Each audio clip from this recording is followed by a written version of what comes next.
O Evangelho segundo o Espiritismo, capítulo 1, itens 1 e 2, Moisés. Queridos irmãos, neste primeiro capítulo, Kardec se dedicou a demonstrar a evolução do pensamento religioso, que se dá de acordo com o amadurecimento espiritual da humanidade para que nenhuma verdade seja revelada quando ainda não possa ser compreendida, gerando confusão ou incredulidade. Uma luz forte pode cegar olhos acostumados à escuridão, nós sabemos disso. Por isso, o esclarecimento para nós das leis divinas acontece de acordo com um cuidadoso planejamento feito pela espiritualidade superior, de acordo com o desenvolvimento intelectual e moral da humanidade.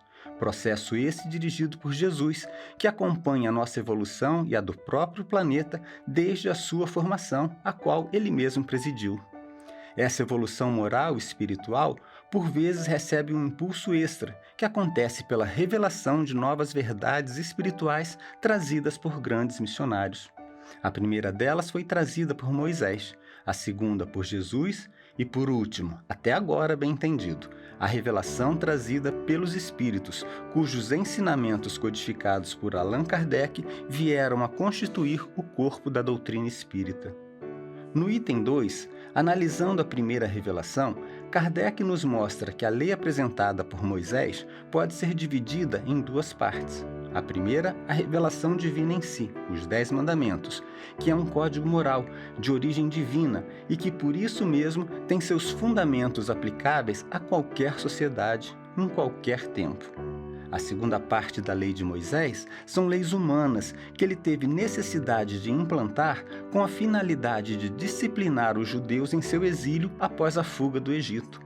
Para obter a autoridade necessária para o cumprimento dessas leis, Moisés atribuiu a elas também uma origem divina.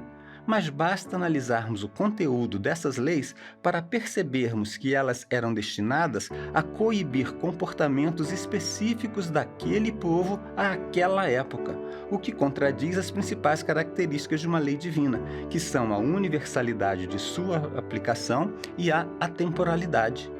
Haveria também uma contradição da divindade que prescrevesse nos 10 mandamentos o não matarás, ao mesmo tempo em que permitisse e até mesmo promovesse o extermínio daqueles que eram considerados inimigos, privilegiando um único povo ou raça em detrimento de outros. Lembremos, portanto, que Deus é imutável e sua justiça perfeita.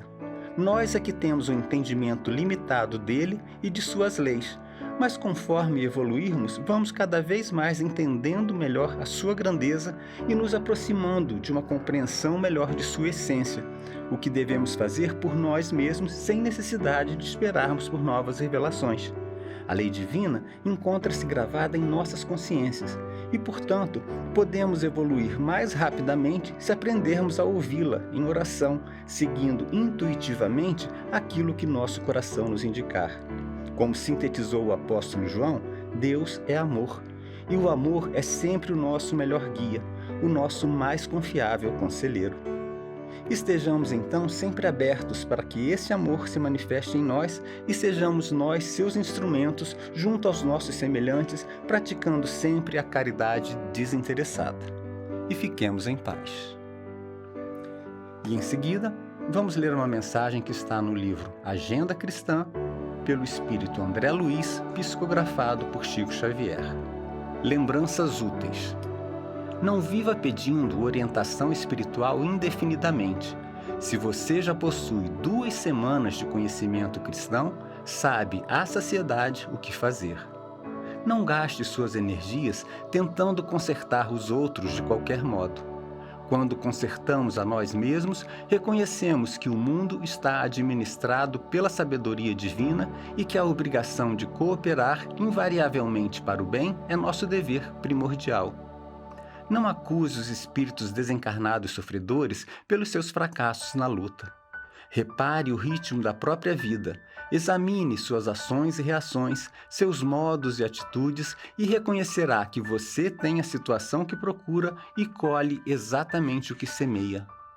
Não recorra sistematicamente aos amigos espirituais quanto a comezinhos deveres que lhe competem no caminho comum. Eles são igualmente ocupados, enfrentam problemas maiores que os seus, detêm responsabilidades mais graves e imediatas, e você, nas lutas vulgares da terra, não teria coragem de pedir ao professor generoso e benevolente que desempenhasse funções de ama seca. Não espere a morte para solucionar as questões da vida, nem alegue enfermidade ou velhice para desistir de aprender, porque estamos excessivamente distantes do céu.